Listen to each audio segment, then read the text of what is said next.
I'm the last, so I'll try to be very quick. So I'm Massimiliano Masi from Tennis Spirit, a small company based in Austria. And I'm working for IHE since almost 10 years. And here I will speak about standards and how the IHE standards can be applied to projects in order to fulfill policy requirements, security requirements at various levels and in various dimensions. Where is the... Yeah. So, what we speak about? So we need to have policies. So when applying a standard to a project, we need to know what we are doing. So at which level of requirements, architecture, technical level, we are applying our security standards. So for instance, we start by having, for instance, cross-border e-health exchange. So we need to take on international regulation and requirements related to security. Then we have, for instance, country-specific regulation. Imagine to transfer a patient summary amongst Italy and Luxembourg. Then we have country-specific regulation to fulfill on security, on patient privacy and patient safety. So, for instance, in the US we have the very known HIPAA regulation, the European Union, we have the Just Release regulation, EID and advanced signature, and so on. Then we speak about data, so we speak about hospitals, we speak about ICT. So we have to face with the regulation requirements out of the medical professional societies. And all the single enterprise, each hospital, each data center has its own security regulation. So the idea is that what IHE can bring them using the profile is that a methodology to reason amongst all these dimensions and level of policies. So just to have the same vocabulary, sorry for that, we have what is a risk, what is a vulnerability, what is a threat.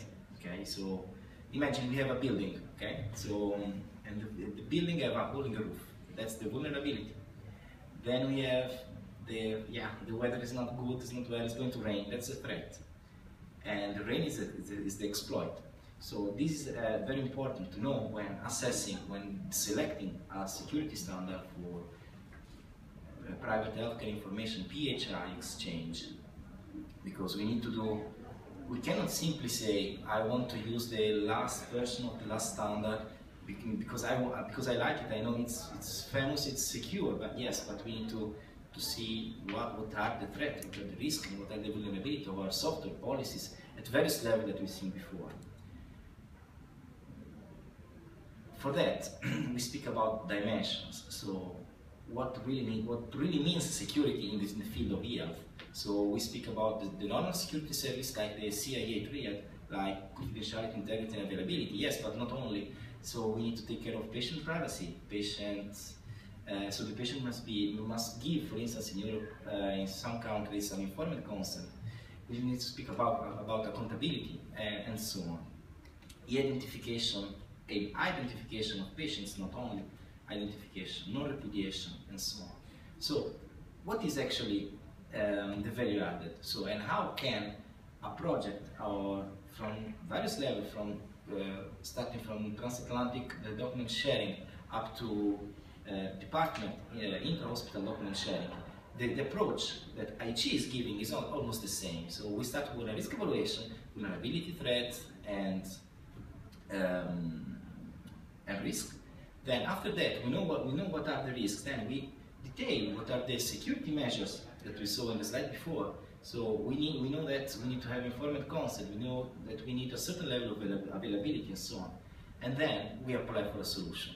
And then, amongst many standards, IHE provides solutions for that. So I think you all know what IHE is. Is a standardization board that is selecting standards out of the market and provide an approach highly inspired from the enterprise architectures, having building blocks, named profiles, that you can combine together in order to have additional building blocks that you can fulfill, that you can use to fulfill a specific project requirements.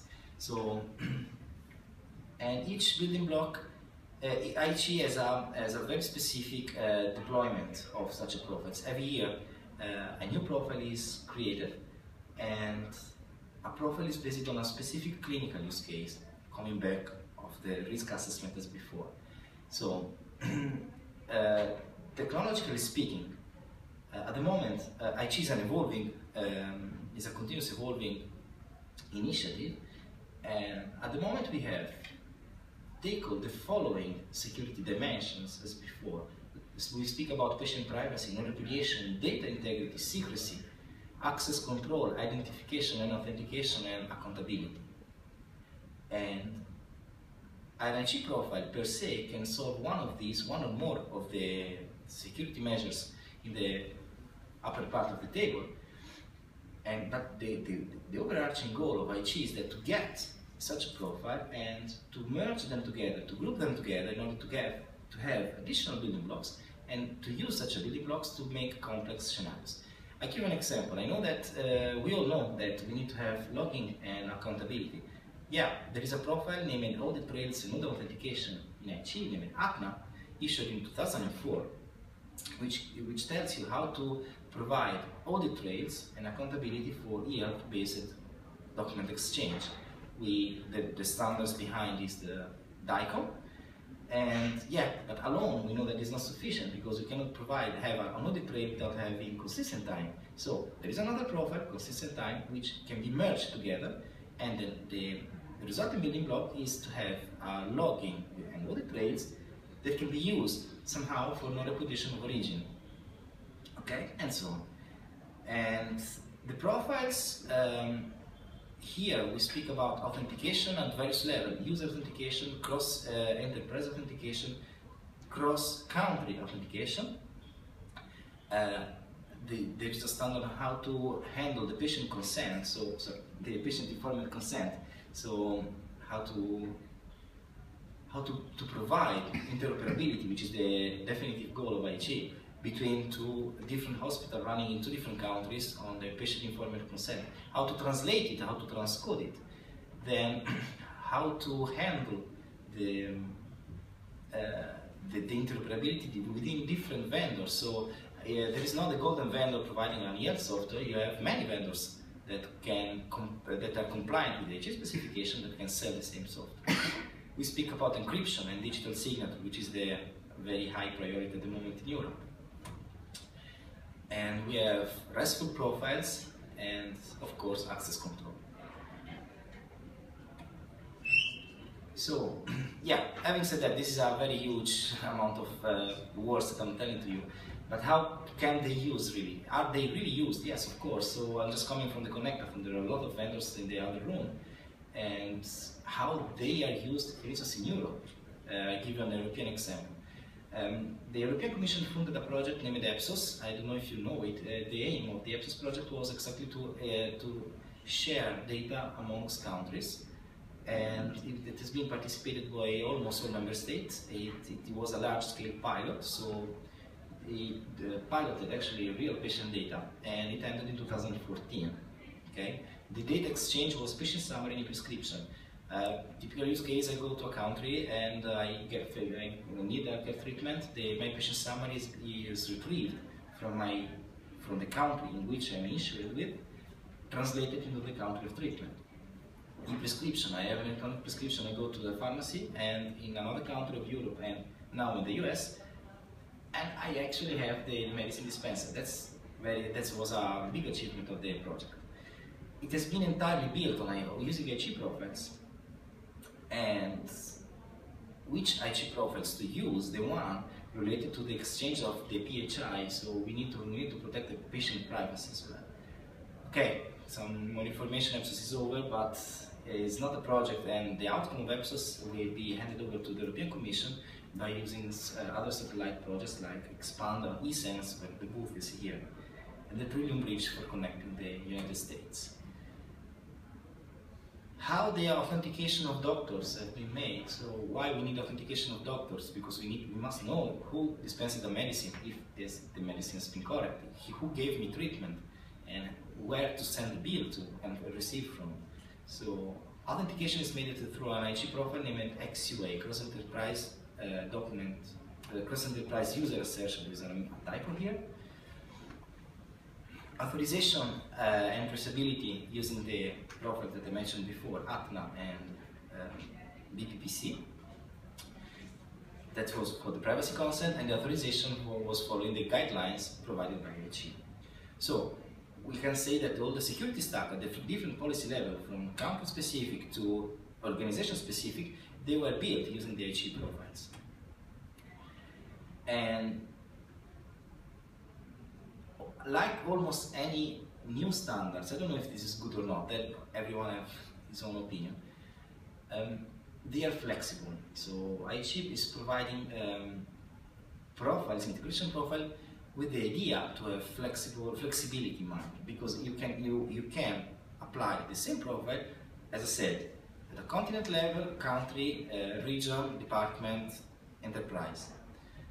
So that's why the reason is that the standard is not selected because it's famous, but it's known and it's implemented, but because it fulfills a specific clinical use case. Of course, there are a lot of other criteria, but one of them is actually to fulfill a clinical use case. One of the value added is actually to the grouping of such a profile. So the way how two profiles, as in the example before with the audit trail and consistent time, how they can be merged together in order to create small building blocks, bigger building blocks, and so on. Very similar to TOGAF. That's why it is easy to inherit such a profile within an enterprise. And of course, the usage of IHE profiles does not guarantee per se, because there are a lot of organizational resources to do, but is the compliance and certification with national, international regulation and industry best practices. Technically speaking, I will be extremely fast here. What are the IHE security profiles? Use the state of the art of the IT security technology. So we speak about SAML version 2.0. We speak about Auth 2.0 with JSON Web Token, REST services, and Google authentication, for instance. Digital signature, we use advanced electronic signature, ADIS, ZDIS, and KDIS for instance, for the signing different content type. And yeah, and the work at the moment is carried out with ETSI together with ETSI in order to provide a profile which is compliant with the new upcoming European regulation. We can encrypt the document using CMS. We speak about PKI, X509, TLS, syslog, NTP, Kerberos, SPNego, GCCPI, a lot of technology behind. So, but very known technology for that part, and mostly widely implemented. I conclude. So IHE provides the glue on the security standpoint for that works extremely well with the other widely deployed IHE profile like XDS or PIX. And these profiles are flexible and enough to be adapted to the international and all levels of policies, by the way. And the problem is that that's not a problem, but the additional work to do in order to have such a flexibility ready for behind rolled out in a single organization, there is the room to have additional profiling of the IHE profiles, local profiles and so on. In Europe, it's widely adopted, for instance, by the already mentioned projects, and yeah, many others in most of the countries. And outside Europe, of course, there are some projects in South Africa that where they are, and in Japan and in the United States, there is a huge adoption of the IHE profiles. And I think that's all.